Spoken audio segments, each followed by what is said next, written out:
ผู้ชี้ขุมทรัพย์อานนท์เราไม่พยายามทำกับพวกเธออย่างทนุถนอมเหมือนพวกช่างหม้อทำแก่หม้อที่ยังเปียกยังดิบอยู่อานนท์เราจะขนาบแล้วขนาบอีกไม่มีหยุดอานนท์เราจะชี้โทษแล้วชี้โทษอีกไม่มีหยุดผู้ใดมีมรรคผลเป็นแก่นสารผู้นั้นจักทนอยู่ได้คนเราควรมองผู้มีปัญญาใดๆที่คอยชี้โทษคอยกล่าวคำขนาบอยู่เสมอไป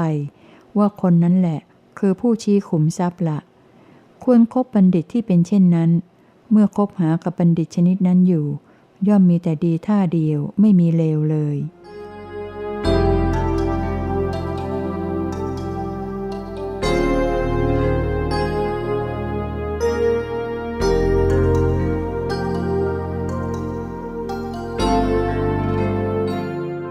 ขุมทรัพย์จากพระโอษฐ์หมวดที่7ว่าด้วยการลืมคำปฏิญาณ 1. กูเป็นโค 2. สมณะแกลบ 3. ชอบให้หญิงประคบประหงม 4. ชอบสัพพยอกกับหญิง 5. ชอบสบตาหญิง 6. ชอบฟังเสียงหญิง 7. ชอบระลึกถึงความหลังเกี่ยวกับหญิง 8. ชอบดูผู้อื่นบริโภคกาม 9. ประพฤติพรหมจรรย์เพื่อเป็นเทพยดา 10. ฉิบหายเพราะคลื่น 11. ฉิบหายเพราะจระเข้ 12. ฉิบหายเพราะวังวน 13. ฉิบหายเพราะปลาร้าย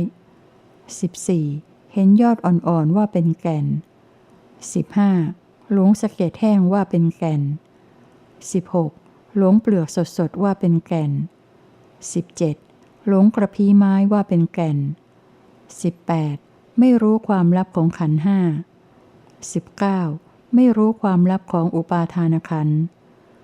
20. ไม่รู้ความลับของธาตุสี่ 21. ไม่รู้ความลับของอินทรีย์หก 22. ไม่รู้ความลับของอินทรีย์ห้า 23. ไม่รู้ปฏิจจสมุปบาทไม่ได้เป็นสมณะ 24. ไม่รู้อริยสัจไม่ได้เป็นสมณะ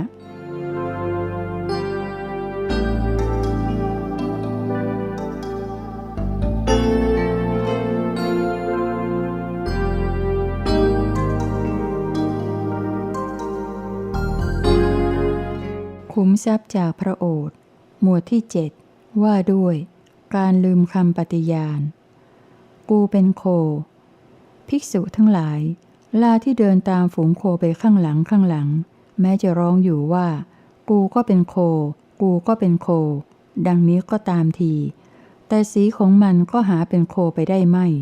เสียงของมันก็หาเป็นโคไปได้ไม่เท้าของมันก็หาเป็นโคไปได้ไม่มันก็ได้แต่เดินตามฝูงโคไปข้างหลังร้องเอาเองว่ากูก็เป็นโคกูก็เป็นโคดังนี้เท่านั้นข้อนี้ฉันใดภิกษุทั้งหลายภิกษุบางรูปในกรณีเช่นนี้ก็ฉันนั้นเหมือนกันคือแม้จะเดินตามหมู่ภิกษุไปข้างหลังร้องประกาศอยู่ว่าข้าก็เป็นภิกษุข้าก็เป็นภิกษุดังนี้ก็ตามทีแต่ความใคร่ในการประพฤติศีลสิกขาของเธอไม่เหมือนของภิกษุทั้งหลายความใคร่ในการประพฤติจิตสิกขาของเธอไม่เหมือนของภิกษุทั้งหลายความใคร่ในการประพฤติปัญญาสิกขาของเธอไม่เหมือนของภิกษุทั้งหลายภิกษุรูปนั้นได้แต่เดินตามหมู่ภิกษุไปข้างหลังร้องประกาศเอาเองว่าข้าก็เป็นภิกษุข้าก็เป็นภิกษุดังนี้เท่านั้นภิกษุทั้งหลายเพราะฉะนั้นในเรื่องนี้พวกเธอทั้งหลายพึงสำเนียกใจไว้ว่าความใคร่ในการประพฤติศีลสิกขาของเราต้องเข้มงวดเสมอความใคร่ในการประพฤติจิตสิกขาของเราต้องเข้มงวดเสมอความใคร่ในการประพฤติปัญญาสิกขาของเราต้องเข้มงวดเสมอดังนี้ภิกษุทั้งหลายพวกเธอทั้งหลายพึงสำเนียกใจไว้อย่างนี้แล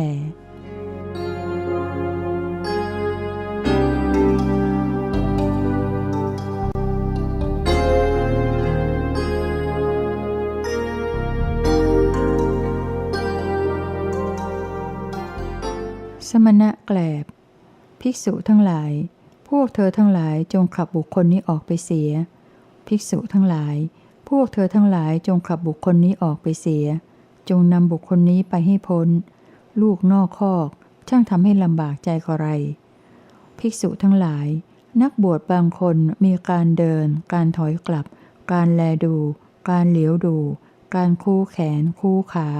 การเหยียดมือเหยียดเท้าการทรงสังฆาติถือบาทครองจีวรเหมือนพวกภิกษุที่ดีรูปอื่นๆทั้งหลายชั่วเวลาที่ภิกษุทั้งหลายยังไม่เห็นอาบัติของเธอเมื่อใดภิกษุทั้งหลายเห็นอาบัติของเธอเข้า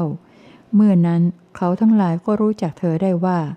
นี่เป็นสมณะอันตรายเป็นสมณะแกลบเป็นสมณะขยะมูลฝอย ดังนี้ครั้นคนทั้งหลายรู้จักเธอว่าเป็นเช่นนั้นแล้วเขาก็เนรเทศเธอออกไปนอกหมู่ข้อนั้นเพราะอะไรเพราะคนทั้งหลายมีความประสงค์ว่าอย่าให้คนชั่วทำลายพวกภิกษุที่ดีอื่นๆทั้งหลายเลยดังนี้ภิกษุทั้งหลายเปรียบเหมือนต้นข้าวผีซึ่งออกรวงมีแต่แกลบไม่มีเนื้อในที่บริโภคได้เกิดขึ้นในนาข้าวเต็มไปหมดในฤดูทำนารากของมันลำต้นของมันใบของมันก็ดูเหมือนต้นข้าวเยวะทั้งหลายชั่วเวลาที่รวงยังไม่ออกเมื่อใดมันออกรวงเมื่อนั้นจึงทราบได้ว่านี่เป็นต้นข้าวผีซึ่งมีแต่แกลบไม่มีเนื้อในที่บริโภคได้ดังนี้ครั้นคนทั้งหลายทราบเช่นนี้แล้วเขาก็ช่วยกันทึ้งถอนพร้อมทั้งรากทิ้งไปให้พ้นนาข้าวข้อนั้นเพราะอะไรเพราะคนทั้งหลายมีความประสงค์ว่าอย่าให้ต้นข้าวผีทำลายต้นข้าวเยวะที่ดีอื่นๆทั้งหลายเลยดังนี้ภิกษุทั้งหลายชั้นใดก็ฉันนั้นนักบวชบางคนในกรณีนี้มีการเดินการถอยกลับการแลดูการเหลียวดูการคู่แขนคู่ขาการเหยียดมือเหยียดเท้าการทรงสังฆาติถือบาทครองจีวรเหมือนพวกภิกษุที่ดีรูปอื่นๆทั้งหลายชั่วเวลาที่ภิกษุทั้งหลายยังไม่เห็นอาบัติของเธอเมื่อใดภิกษุทั้งหลายเห็นอาบัติของเธอเข้า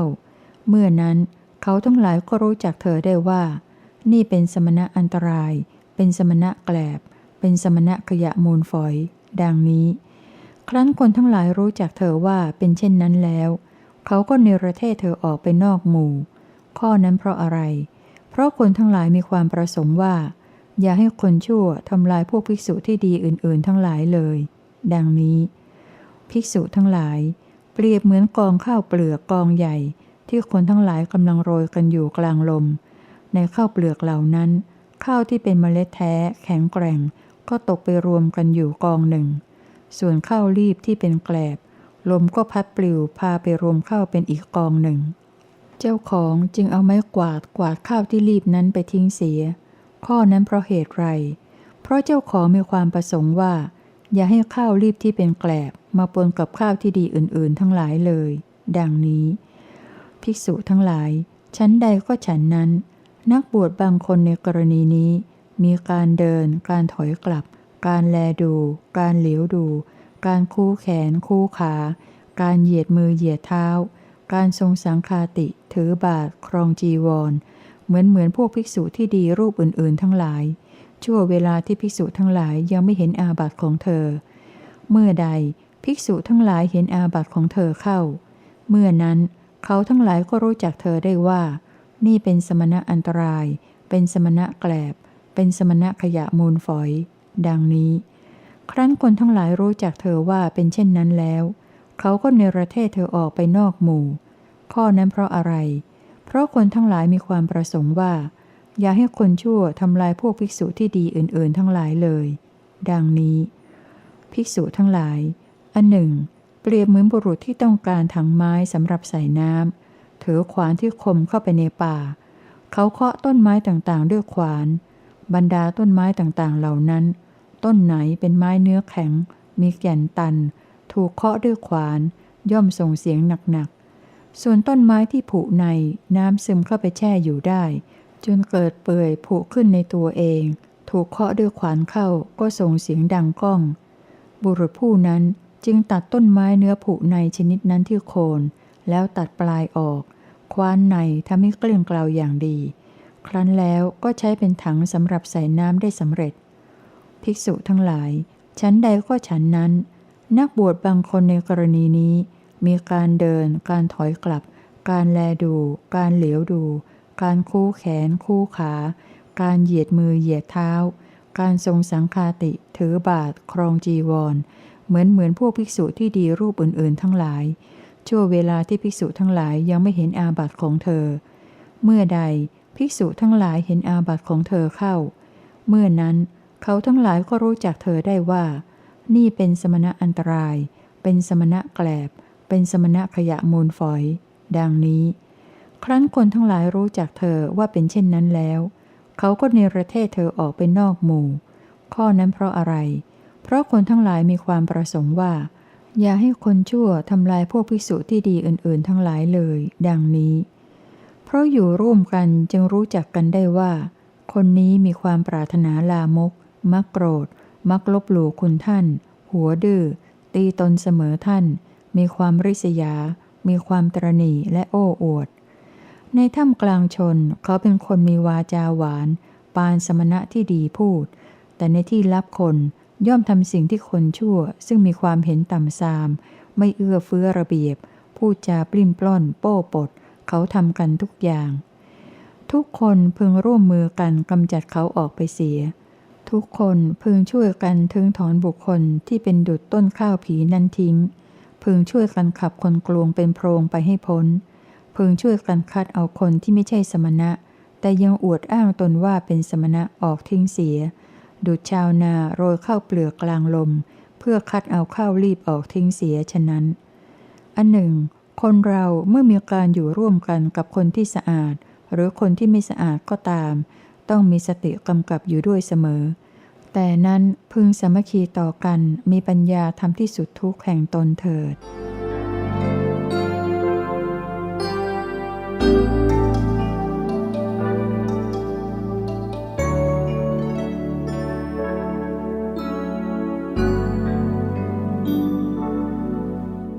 ชอบให้หญิงประคบประหงมพราหมณ์มีสมณะหรือพราหมณ์บางคนในโลกนี้ปฏิญาณตัวว่าเป็นพรหมจารีโดยชอบเขาไม่เสพเมถุนธรรมกับด้วยมาตุคามก็จริงแลแต่ว่าเขายังยินดีการลูบทาการขัดสีการอาบการนวดฟันที่ทำให้โดยมาตุคามเขาปราบปลื้มยินดีด้วยการทำเช่นนั้นจากมาตุคามพราหมณ์นี้แลคือความขาดความทะลุความด่างความพร้อยของพรหมจรรย์พราหมณ์เรากล่าวว่าผู้นี้ประพฤติพรหมจรรย์ไม่บริสุทธิ์ยังประกอบด้วยการเกี่ยวพันด้วยเมถุนย่อมไม่พ้นจากความเกิดความแก่และความตายความโศกความร่ำไรรำพันความทุกข์กายความทุกข์ใจและความคับแค้นใจชื่อว่ายังไม่พ้นจากความทุกข์ได้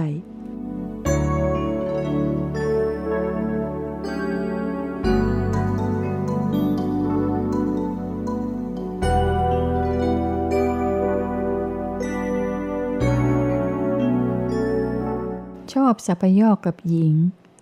พราหมณ์อีกอย่างหนึ่งมีสมณะหรือพราหมณ์บางคนในโลกนี้ปฏิญาณตัวว่าเป็นพรหมจารีโดยชอบเขาไม่เสพเมถุนกับด้วยมาตุคามและไม่ยินดีการลูบทาการขัดสีการอาบการนวดฟันที่ได้รับจากมาตุคามก็จริงแลแต่ว่าเขายังพูดจาซิกซีเล่นหัวสัพยอกกับด้วยมาตุคามเขาปราบปลื้มยินดีด้วยการทำเช่นนั้นจากมาตุคามพราหมณ์นี้แลคือความขาดความทะลุความด่างความพร้อยของพรหมจรรย์พราหมณ์เรากล่าวว่าผู้นี้ประพฤติพรหมจรรย์ไม่บริสุทธิ์ยังประกอบด้วยการเกี่ยวพันด้วยเมถุนย่อมไม่พ้นจากความเกิดความแก่และความตายความโศกความร่ำไรรำพันความทุกข์กายความทุกข์ใจและความคับแค้นใจชื่อว่ายังไม่พ้นจากความทุกข์ได้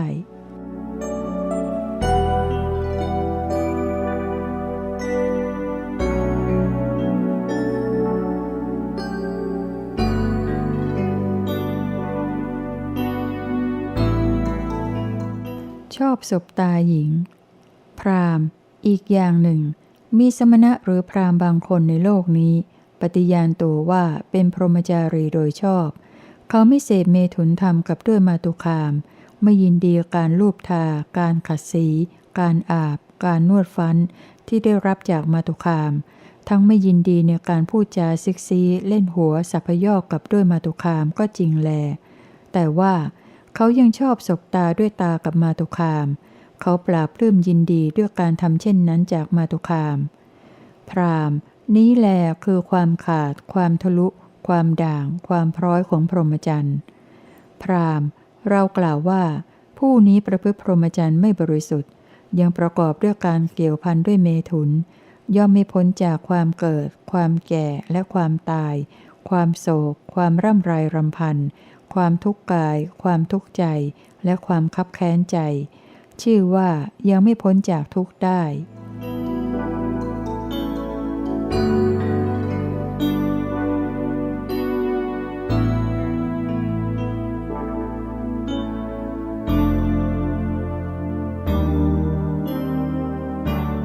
ชอบฟังเสียงหญิงพราหมณ์อีกอย่างหนึ่งมีสมณะหรือพราหมณ์บางคนในโลกนี้ปฏิญาณตัวว่าเป็นพรหมจารีโดยชอบเขาไม่เสพเมถุนธรรมกับด้วยมาตุคามไม่ยินดีการลูบทาการขัดสีการอาบการนวดฟันที่ได้รับจากมาตุคามไม่ยินดีในการพูดจาเซ็กซีเล่นหัวสัพยอกกับด้วยมาตุคามทั้งไม่ยินดีในการสบตาด้วยตากับมาตุคามก็จริงแลแต่ว่าเขายังชอบฟังเสียงของมาตุคามที่หัวเราะอยู่ก็ดีพูดจาอยู่ก็ดีขับร้องอยู่ก็ดีร้องไห้อยู่ก็ดีข้างนอกฝาก็ตามนอกกำแพงก็ตามเขาปลาปลื้มยินดีด้วยการทำเช่นนั้นจากมาตุคามพราหมณ์นี้แลคือความขาดความทะลุความด่างความพร้อยของพรหมจรรย์พราหมณ์เรากล่าวว่าผู้นี้ประพฤติพรหมจรรย์ไม่บริสุทธิ์ยังประกอบด้วยการเกี่ยวพันด้วยเมถุนย่อมไม่พ้นจากความเกิดความแก่และความตายความโศกความร่ำไรรำพันความทุกข์กายความทุกข์ใจและความคับแค้นใจชื่อว่ายังไม่พ้นจากทุกข์ได้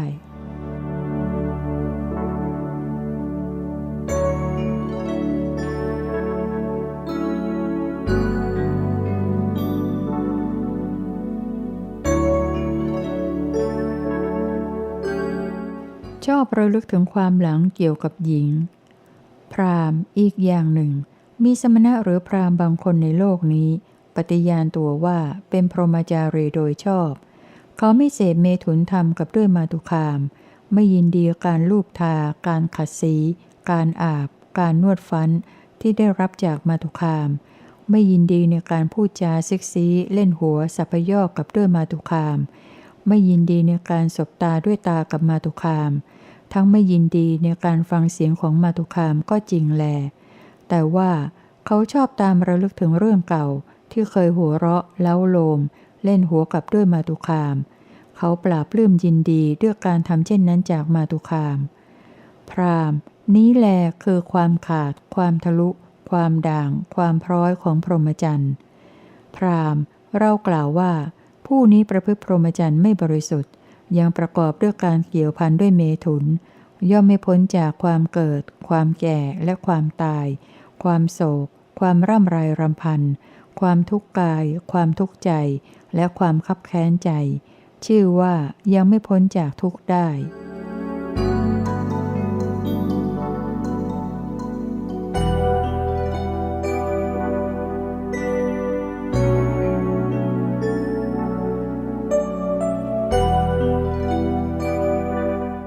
ชอบดูผู้อื่นบริโภคกามพราหมณ์อีกอย่างหนึ่งมีสมณะหรือพราหมณ์บางคนในโลกนี้ปฏิญาณตัวว่าเป็นพรหมจารีโดยชอบเขาไม่เสพเมถุนธรรมกับด้วยมาตุคามไม่ยินดีการลูบทาการขัดสีการอาบการนวดฟันที่ได้รับจากมาตุคามไม่ยินดีในการพูดจาเซ็กซีเล่นหัวสัพยอกกับด้วยมาตุคามไม่ยินดีในการสบตาด้วยตากับมาตุคาม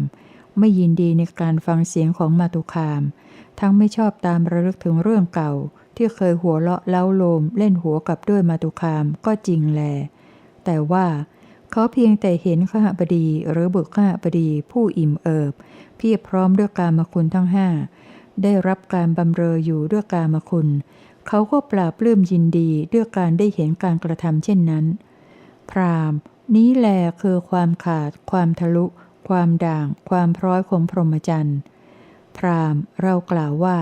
ผู้นี้ประพฤติพรหมจรรย์ไม่บริสุทธิ์ยังประกอบด้วยการเกี่ยวพันด้วยเมถุนย่อมไม่พ้นจากความเกิดความแก่และความตายความโศกความร่ำไรรำพันความทุกข์กายความทุกข์ใจและความคับแค้นใจชื่อว่ายังไม่พ้นจากทุกข์ได้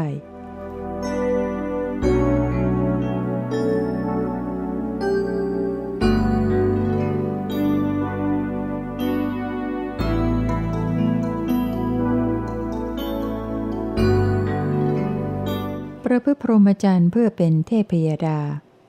พราหมณ์อีกอย่างหนึ่งมีสมณะหรือพราหมณ์บางคนในโลกนี้ปฏิญาณตัวว่าเป็นพรหมจารีโดยชอบเขาไม่เสพเมถุนธรรมกับด้วยมาตุคามไม่ยินดีการลูบทาการขัดสีการอาบการนวดฟันที่ได้รับจากมาตุคามไม่ยินดีในการพูดจาเซ็กซีเล่นหัวสัพยอกกับด้วยมาตุคามไม่ยินดีในการสบตาด้วยตากับมาตุคามไม่ยินดีในการฟังเสียงของมาตุคามไม่ชอบตามระลึกถึงเรื่องเก่าที่เคยหัวเราะเล้าโลมเล่นหัวกับด้วยมาตุคามและทั้งไม่ยินดีที่จะเห็นพวกขหบดีหรือบุตรขหบดีผู้อิ่มเอิบเพียบพร้อมด้วยกามคุณทั้งห้าแล้วตนพลอยนึกปลื้มใจก็จริงแลแต่ว่าเขาประพฤติพรหมจรรย์โดยตั้งความปรารถนาเพื่อไปเป็นเทพยดาพวกใดพวกหนึ่งพราหมณ์นี้แลคือความขาดความทะลุความด่างความพร้อยของพรหมจรรย์พราหมณ์เรากล่าวว่าผู้นี้ประพฤติพรหมจรรย์ไม่บริสุทธิ์ยังประกอบด้วยการเกี่ยวพันด้วยเมถุนย่อมไม่พ้นจากความเกิดความแก่และความตายความโศกความร่ำไรรำพันความทุกข์กายความทุกข์ใจและความคับแค้นใจชื่อว่ายังไม่พ้นจากทุกข์ได้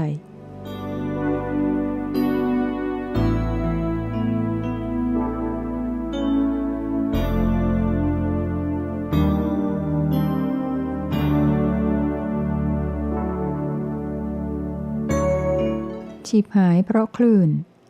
ภิกษุทั้งหลายภัยอันเกิดแต่คลื่นเป็นอย่างไรเล่าภิกษุทั้งหลายในกรณีนี้คือคนบางคนมีศรัทธาออกบวชจากเรือนไม่เกี่ยวข้องด้วยเรือนเพราะคิดเห็นว่าเราถูกความเกิดความแก่ความตายความโศกความร่ำไรรำพันความทุกข์กายความทุกข์ใจความคับแค้นใจครอบงำเอาแล้วเป็นคนตกอยู่ในกองทุกข์มีทุกข์อยู่เฉพาะหน้าแล้วทำไฉนการทำที่สุดแห่งกองทุกข์ทั้งสิ้นนี้จะปรากฏมีได้ดังนี้ครั้นบวชแล้วเพื่อนผู้ประพฤติพรหมจรรย์ด้วยกันย่อมว่ากล่าวตักเตือนเธอว่าท่านเป็นพระแล้วต้องก้าวเดินด้วยท่าทางอย่างนี้อย่างนี้ต้องถอยกลับด้วยท่าทางอย่างนี้อย่างนี้ต้องแลดูด้วยท่าทางอย่างนี้อย่างนี้ต้องเหลียวด้วยท่าทางอย่างนี้อย่างนี้ต้องคู้แขนคู้ขาด้วยท่าทางอย่างนี้อย่างนี้ต้องเหยียดมือเหยียดเท้าด้วยท่าทางอย่างนี้อย่างนี้ต้องนุ่งห่มจับเถอซึ่งสังฆาติบาทจีวรด้วยท่าทางอย่างนี้อย่างนี้ดังนี้เธอนั้นหวนระลึกไปว่าเมื่อก่อนเราอยู่ครองเรือนย่อมว่ากล่าวสั่งสอนผู้อื่นบัดนี้พวกภิกษุคราวลูกคราวหลานของเรา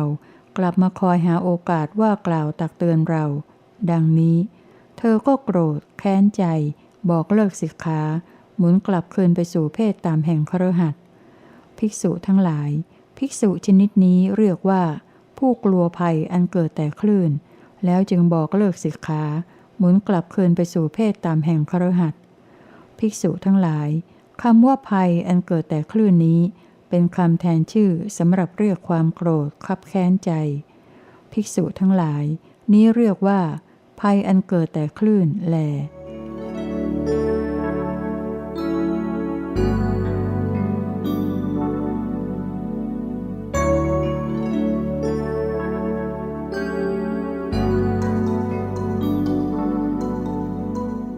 ฉิบหายเพราะจระเข้ภิกษุทั้งหลายภัยอันเกิดแต่จระเข้เป็นอย่างไรเล่าภิกษุทั้งหลายในกรณีนี้คือคนบางคนมีศรัทธาออกบวชจากเรือนไม่เกี่ยวข้องด้วยเรือนเพราะคิดเห็นว่าเราถูกความเกิดความแก่ความตายความโศกความร่ำไรรำพันความทุกข์กายความทุกข์ใจความคับแค้นใจครอบงำเอาแล้ว เป็นคนตกอยู่ในกองทุกข์มีทุกข์อยู่เฉพาะหน้าแล้วทำไฉนการทำที่สุดแห่งกองทุกข์ทั้งสิ้นนี้จะปรากฏมีได้ ดังนี้ ครั้นบวชแล้วเพื่อนผู้ประพฤติพรหมจรรย์ด้วยกันย่อมว่ากล่าวสั่งสอนเธอว่า สิ่งนี้ท่านควรเคี้ยวสิ่งนี้ไม่ควรเคี้ยวสิ่งนี้ท่านควรบริโภคสิ่งนี้ไม่ควรบริโภคท่านควรเคี้ยวกินลิ้มดื่มแต่ของที่ควรไม่ควรเคี้ยวกินลิ้มดื่มของที่ไม่ควรท่านควรเคี้ยวกินลิ้มดื่มแต่ในการที่ควรไม่ควรเคี้ยวกินลิ้มดื่มนอกการดังนี้เธอนั้นหวนระลึกไปว่าเมื่อก่อนเราอยู่ครองเรือนปรารถนาสิ่งใดก็เคี้ยวกินลิ้มดื่มสิ่งนั้นเคี้ยวกินลิ้มดื่มได้ทุกอย่างทั้งที่ภิกษุนี้ว่าควรและไม่ควรได้ทั้งในการที่ควรและนอกการชรอยท่านจะห้ามปากของเราในของเคี้ยวของฉันอันปราณีตที่ข้าบดีผู้มีศรัทธานำมาถวายนอกการในเวลากลางวันดังนี้เธอก็โกรธแค้นใจบอกเลิกสิกขาหมุนกลับคืนไปสู่เพศต่ำแห่งคฤหัสถ์ภิกษุทั้งหลายภิกษุชนิดนี้เรียกว่าผู้กลัวภัยอันเกิดแต่จระเข้แล้วจึงบอกเลิกสิกขาหมุนกลับคืนไปสู่เพศต่ำแห่งคฤหัสถ์ภิกษุทั้งหลายคำว่าภัยอันเกิดแต่จระเข้นี้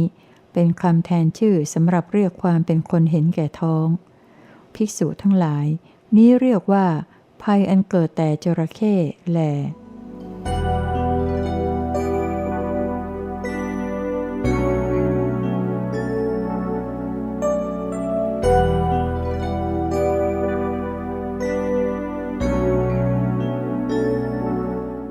ฉิบหายเพราะวังวน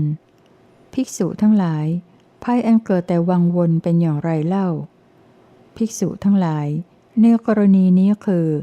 คนบางคนมีศรัทธาออกบวชจากเรือนไม่เกี่ยวข้องด้วยเรือนเพราะคิดเห็นว่าเราถูกความเกิดความแก่ความตายความโศกความร่ำไรรำพันความทุกข์กายความทุกข์ใจความคับแค้นใจครอบงำเอาแล้วเป็นคนตกอยู่ในกองทุกข์มีทุกข์อยู่เฉพาะหน้าแล้วทำไฉนการทำที่สุดแห่งกองทุกข์ทั้งสิ้นนี้จะปรากฏมีได้ ดังนี้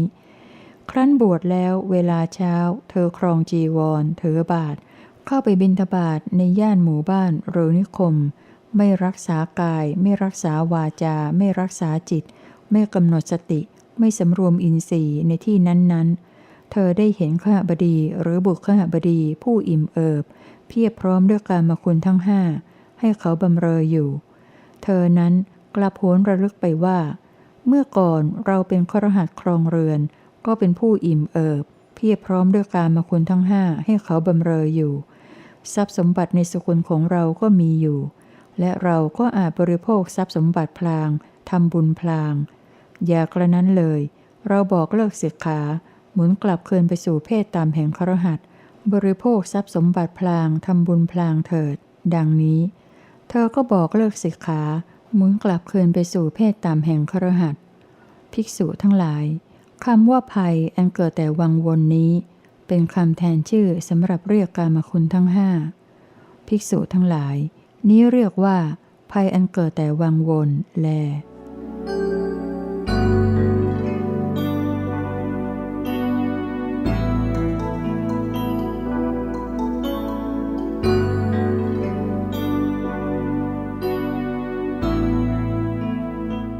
ฉิบหายเพราะปลาร้ายภิกษุทั้งหลายภัยเกิดแต่ปลาร้ายเป็นอย่างไรเล่าภิกษุทั้งหลายในกรณีนี้คือคนบางคนมีศรัทธาออกบวชจากเรือนไม่เกี่ยวข้องด้วยเรือนเพราะคิดเห็นว่าเราถูกความเกิดความแก่ความตายความโศกความร่ำไรรำพันความทุกข์กายความทุกข์ใจความคับแค้นใจครอบงำเอาแล้วเป็นคนตกอยู่ในกองทุกข์มีทุกข์อยู่เฉพาะหน้าแล้วทำไฉนการทำที่สุดแห่งกองทุกข์ทั้งสิ้นนี้จะปรากฏมีได้ ดังนี้ครั้นบวชแล้วเวลาเช้าเธอครองจีวรถือบาตรเข้าไปบิณฑบาตในย่านหมู่บ้านหรือนิคมไม่รักษากายไม่รักษาวาจาไม่รักษาจิตไม่กำหนดสติไม่สำรวมอินทรีย์ในที่นั้น เธอได้เห็นมาตุคามหญิงชาวบ้านที่ห่มชั่วนุ่งชั่ว เมื่อเธอเห็นมาตุคามที่ห่มชั่วนุ่งชั่วราคะก็เสียบแทงจิตของเธอ เธอมีจิตถูกราคะเสียบแทงแล้วก็บอกเลิกสิกขาหมุนกลับคืนไปสู่เพศตามแห่งคฤหัสถ์ภิกษุทั้งหลายภิกษุชนิดนี้เรียกว่าผู้กลัวภัยอันเกิดแต่ปลาร้ายแล้วจึงบอกเลิกสิกขาหมุนกลับคืนไปสู่เพศตามแห่งคฤหัสถ์ภิกษุทั้งหลายคำว่าภัยอันเกิดแต่ปลาร้ายนี้เป็นคำแทนชื่อสำหรับเรียกมาตุคามหญิงชาวบ้านภิกษุทั้งหลายนี้เรียกว่าภัยอันเกิดแต่ปลาร้ายแล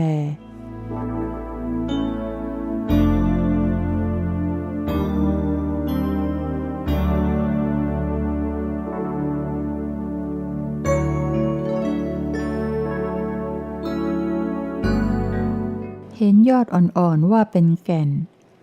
ภิกษุทั้งหลายในกรณีนี้คือกุลบุตรบางคนมีศรัทธาออกบวชจากเรือนไม่เกี่ยวข้องด้วยเรือนเพราะคิดเห็นว่าเราถูกความเกิดความแก่ความตายความโศกความร่ำไรรำพันความทุกข์กายความทุกข์ใจความคับแค้นใจครอบงำเอาแล้วเป็นคนตกอยู่ในกองทุกข์มีทุกข์อยู่เฉพาะหน้าแล้วทำไฉนการทำที่สุดแห่งกองทุกข์ทั้งสิ้นนี้จะปรากฏมีได้ดังนี้ครั้นบวชแล้วสามารถทำลาภสักการะและเสียงเยินยอให้เกิดขึ้นได้เธอมีใจยินดีแล้วมีความดำริเต็มรอบแล้วในลาภสักการะและเสียงเยินยอนั้นเธอทะนงตัวเพราะลาภสักการะและเสียงเยินยอนั้นว่าเราเป็นผู้มีลาภสักการะและเสียงเยินยอส่วนภิกษุอื่นๆเหล่านี้ต่ำต้อยน้อยสักดังนี้เธอนั้นเมาอยู่มัวเมาอยู่ถึงความประมาทอยู่เพราะลาภสักการะและเสียงเยินยอนั้นเมื่อประมาทแล้วเธอก็อยู่ด้วยความเป็นอยู่ที่ดูแล้วน่าชังภิกษุทั้งหลายเปรียบเหมือนบุรุษผู้ต้องการด้วยแก่นไม้เสาะหาแก่นไม้เที่ยวค้นหาแก่นไม้อยู่จนถึงต้นไม้ใหญ่มีแก่นแล้วมองข้ามพ้นแก่นมองข้ามพ้นกระพี้มองข้ามพ้นเปลือกสดมองข้ามพ้นสะเก็ดแห้งตามผิวเปลือกเด็ดเอาใบอ่อนที่ปลายกิ่งถือไปด้วยเข้าใจว่านี่แก่นไม้บุรุษมีตาดีเห็นคนนั้นเข้าแล้วก็กล่าวว่าผู้เจริญคนนี้ช่างไม่รู้จักแก่นไม่รู้จักกระพี้ไม่รู้จักเปลือกสดไม่รู้จักสะเก็ดแห้งตามผิวเปลือกไม่รู้จักใบอ่อนที่ปลายกิ่งจริงดังว่าผู้เจริญคนนี้ต้องการแก่นไม้เสาะหาแก่นไม้เที่ยวค้นหาแก่นไม้จนถึงต้นไม้ใหญ่มีแก่นแล้วก็มองข้ามพ้นแก่นข้ามพ้นกระพี้ข้ามพ้นเปลือกสดข้ามพ้นสะเก็ดแห้งตามผิวเปลือกไปเด็ดเอาใบอ่อนที่ปลายกิ่งถือไปด้วยเข้าใจว่านี่แก่นไม้สิ่งที่เขาจะต้องทำด้วยแก่นไม้จักไม่สำเร็จประโยชน์เลยดังนี้ชั้นใดก็ฉันนั้นภิกษุทั้งหลายเราเรียกคนบวชชนิดนี้ว่าได้ถือเอาพรหมจรรย์ตรงใบอ่อนที่ปลายกิ่งของมันและเขาถึงที่สุดของพรหมจรรย์ด้วยการกระทำเพียงให้ลาภสักการะและเสียงยืนยอเกิดขึ้นเท่านั้นเอง